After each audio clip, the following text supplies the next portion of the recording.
They don't want you to know this. The Deputy Attorney General, a man who used to be Trump's own lawyer, secretly met with Ghislaine Maxwell for 9 hours, and now she's getting special treatment in prison. No FBI oversight. No transparency. What are they hiding? Stay tuned because we're breaking it all down. Background to those who may not be following each development.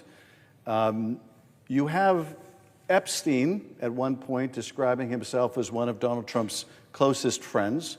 You have Donald Trump saying at one point that he shares a bond with Epstein over their mutual like of attractive women, and pointing out that in the case of Epstein, they tend to be on the younger side.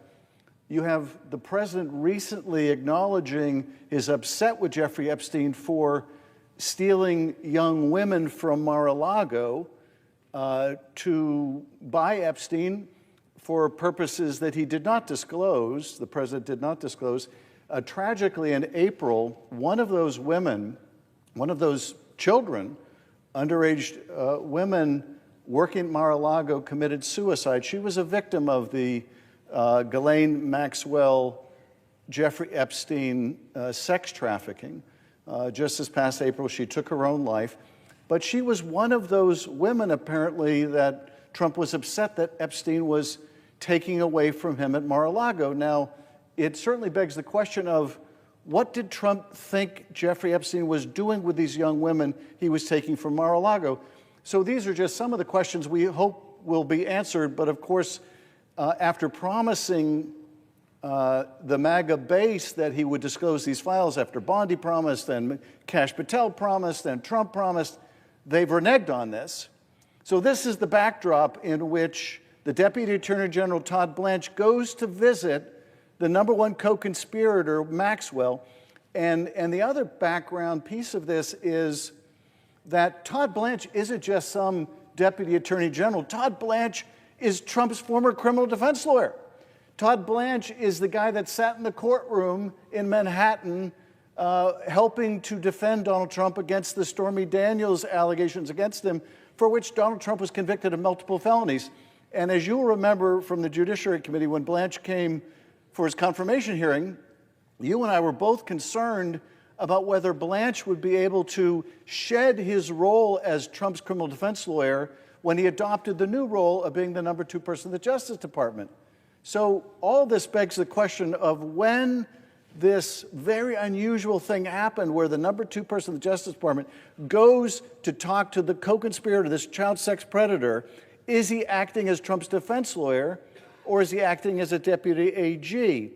And as you were alluding, if this wasn't bizarre enough, for a top person like that to go interview a witness is unprecedented. For them to do it secretly, and we don't know, was this recorded? We don't know, was an FBI agent present? It would be unthinkable to do this in the absence of an FBI agent taking down the statement. But there's no evidence that took place. The only thing we do know is this interview lasted 9 hours. And after the interview, Ghislaine Maxwell got the special treatment of being moved from her prison in Florida to a minimum security prison in Texas that is like a camp in which sex predators are not supposed to be sent. So why did she get that special treatment? And finally, one other point I would make before I yield back to you about how unusual all this is the defense attorney representing Maxwell is friends apparently with Todd Blanch, the Deputy Attorney General. And when Maxwell was asked, are you hoping for a pardon out of this? He basically said, we didn't ask for one, but of course the president has said he has the power to do it. They obviously want some special treatment. They're already getting it.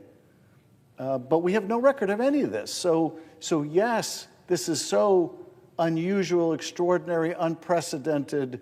And if they think this is going to somehow answer the questions that have been raised by the refusal to turn over these documents, it is the farthest thing from that, wouldn't you say? Welcome back to Jace Manhwa. Before we dive in, make sure you hit that like button, subscribe to the channel, and turn on notifications so you don't miss the truth the mainstream media refuses to cover. Now, let's talk about this bombshell involving Jeffrey Epstein, Ghislaine Maxwell, and the shocking actions of the Justice Department. The transcript lays out some disturbing facts that should outrage every single American. First, we have to talk about the connection between Epstein and Donald Trump. Yes, years ago, Trump knew Epstein socially, like many in New York's elite circles. But what the media won't admit is that Trump actually banned Epstein from Mar-a-Lago. Meanwhile, Epstein was allowed to operate freely for years under the watch of establishment politicians, some of whom would rather bury the truth than see justice served. Now, here's where things get even more disturbing.